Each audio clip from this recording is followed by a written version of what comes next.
So, we have been seeing the disorders of various organs that occur in the body and how to take care of them, what is the treatment mode and how to treat by dietary methods and all. Now, let us see another lifestyle disease like cancer.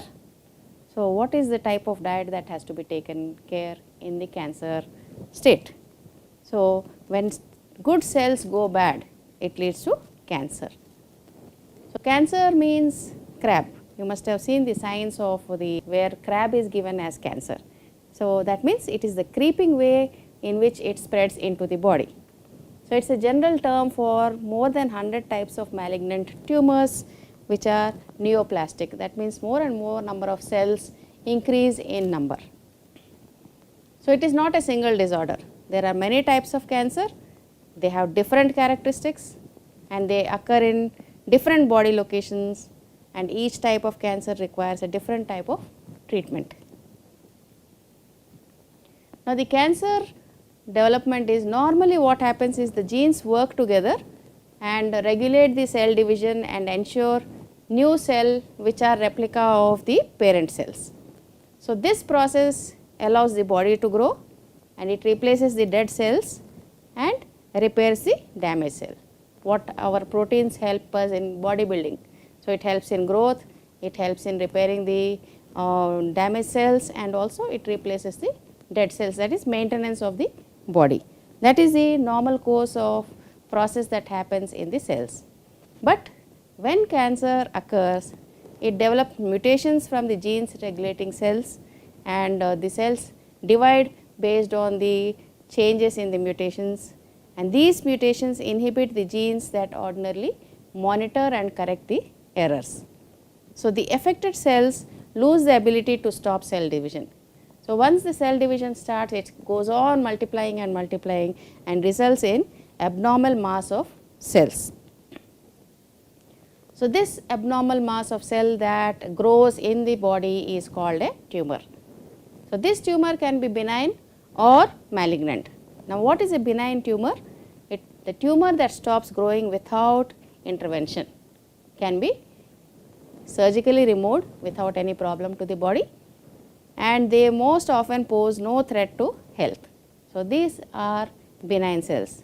They have a limited growth and that part which has grown can be removed surgically without any harm to the body. Whereas, malignant cells, the tumors that form, they start multiplying out of control. So, and they also start threatening the surrounding tissues and health. If you see this, you can see there is a carcinogen that is entering into the body and it is entering into the normal cells. Now, there is an initiation of growth of cells. You can see the number of red cells that are growing, these are all new cells, and the promotion occurs, there is uncontrolled multiplication of cells. So, it slowly increases in size. So, tumor formation occurs. If it is a benign tumor, you can see it is only a regular part and this can be surgically removed and there is no problem to the body. But if it is a cancerous, a malignant tumor, it keeps on increasing in size, there is uncontrolled multiplication and it can pass through the blood and go to other sides of the body and damage the other parts of the body. Now, risk factors, genetically there may be the incidence of growth of cells, then when the immune system is disturbed, and environmentally there are so many things which the environmental pollution, or it may be some food, it may be some pesticide, it may be some drugs, these may cause, and physical activity. If you do not have proper physical activity, again there is uncontrolled growth of cells, and dietary habits, when you have high fat diet, sedentary life, no physical activity, these fat cells also, the oxidation occurs in the body and there is uncontrolled production of free radicals in the body and the cell wall breaks and there is uncontrolled production of cells leading to tumors. Now, dietary factors, there are certain initiators which are there for cancer. One is pesticides. So, some pesticides may be carcinogenic. So, they may be extremely high doses. So, the farmer thinks I can get more yield and put extremely high dose of pesticides and immediately pluck the fruits or vegetables and then sell them. So actually there is a log period where you have to keep the vegetables and fruits after giving the pesticides so that the effect is lost. So these pesticide residues, when they go into the body, they are the carcinogens and act on increasing the number of cells. Now the benefit of eating of fruits and vegetables is lost. So now we are at potential risk of getting cancer. Now food additives. So food additives are added to the food to make them attractive in terms of color, flavor, texture and so many ways. So these also are carcinogenic. Then alcohol.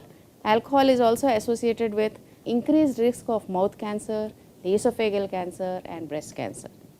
Mouth and esophageal cancer are especially increased with smoking, and if alcohol causes the liver cirrhosis, there is an increased chance of, after the liver becomes fibrotic and there is necrosis of liver, finally it leads to liver cancer. Now food preparation methods also add to carcinogens. So cooking meat, poultry, fish at high temperatures and smoking meat, all these smoked meat products which we eat, they form nitrates which are carcinogens, and you get a charred portion over the food that also forms the substance to cause cancer. Now high heat cooking methods like grilling, broiling and barbecuing are very dangerous because they produce lot of carcinogens in them.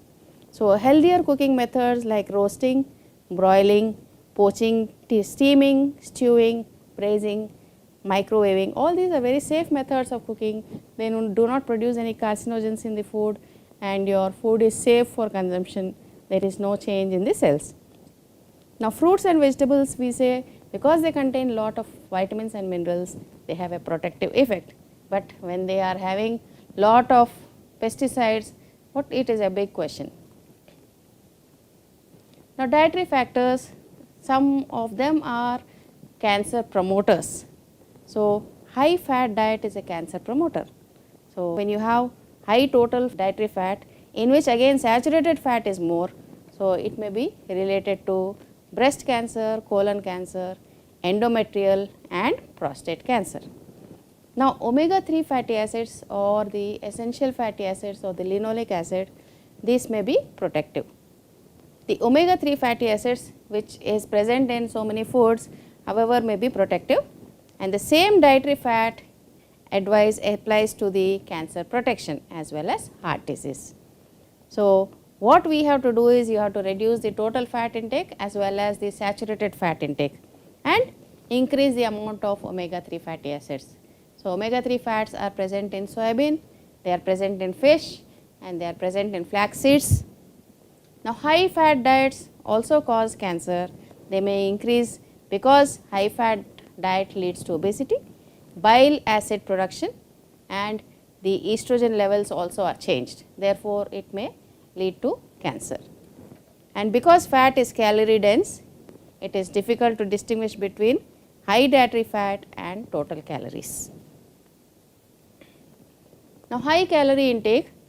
So positive association between high calorie and promotion of breast cancer and endometrial cancer, colon is seen, and you find a lot of number of people having cancer of these types when they consume high calorie foods.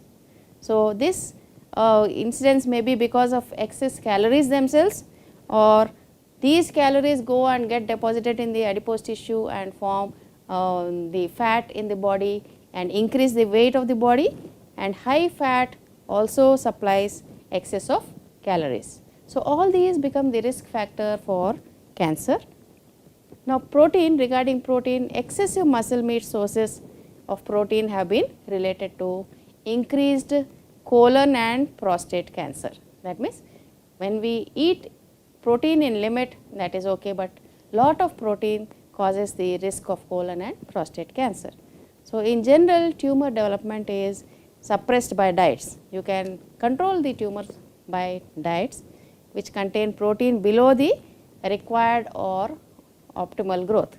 So whatever protein is recommended, if we take this similar amount in combination with plant and animal protein, then the suppression of the tumor can occur. Then it is enhanced by protein levels by 2 or 3 times. If we consume more than the 2 or 3 times, the cancer enhancement occurs. Now, dietary factors, we have certain protective factors, especially in fruits and vegetables, so which reduce the risk of cancer, especially for the oral cavity, esophagus, stomach and colorectum. If you see all these 4 organs, it is the digestive tract of an individual. So, right from the mouth to the anal canal, the cancer can be protected by taking more of fruits and vegetables. So, compounds in these foods may help in lowering the risk of cancer. So, fruits and vegetables contain a lot of dietary fiber and which help the food in passing out of the gastrointestinal system very fast, and vitamin C and vitamin E both are antioxidants, and the phytochemicals which protect the body against cancer, and low fat diet which will help in not producing the carcinogens. Now, intake of high fiber diets protects the colorectal cancer, because when the food or after digestion it becomes the residue and remains in the colon, and the carcinogens that are present will be absorbed by the large intestine and they enter into the bloodstream and may produce cancer. So, when you eat high fiber diet, because there is no problem of constipation, the carcinogens are pushed away along with the excreta, and fiber has the potential of diluting carcinogens and the transit time is increased in the colon. Now, foods high in fiber and typically lower in fat, they protect against colon cancer by reducing the bile acid production. Now, there are millions of cases of cancer which can be prevented by changes in diet, by controlling the weight, increasing the physical activity and lowering the smoking. Now, treatment of cancer, the primary medical treatment is to remove the cancer cells and prevent further growth and remove the or stop the symptoms or alleviate the symptoms. So, there are 3 treatments. One is surgical removal of the growth of the cancer. Then chemotherapy is whatever remaining cells are there, they are chemically destroyed, and radiation therapy, passing the radiation also, the remaining whatever cells are remaining are burnt away. Now, nutritional care for these patients are after the surgery, you have to give them high calorie, high protein diet, because there is lot of muscle wastage in the patient, the protein is lost and the person becomes emaciated. Therefore, the cancer also causes hypermetabolic state, that means more and more energy expenditure occurs. Therefore, you have to give high calorie and high protein diet, and without adequate nutrients the body is poorly equipped to maintain the immune defenses. Unless you give them proper protein, the immune defense also cannot work properly, and support organ function, absorb nutrients and mend the damaged tissues. All these are the functions of the protein. Now, energy, the adult with good nutritional status, you can give about 2000 kilocalories, and for malnourished patient you have to increase the calorie intake so that he has to come back to his normal weight. That means you can give up to 45 to 50 kilocalories per kg body weight is recommended. Now, protein for an adult with a good nutritional status is 80 to 100 grams. Normally, it is for an adult reference man, we have seen that the protein requirement is 60 grams per day, whereas you can give up to 80 to 100 grams. That means 1 to 1.2 grams per kg body weight with good nutrition can be given. And for a malnourished patient, you can give 1.3 to 2 grams per kg body weight. And vitamins and minerals, naturally they have to supplement it, and optimum intake is recommended. That means whatever is required for a normal person can be given to the persons who is under treatment for cancer. And fluids, sufficient fluids need to be ingested.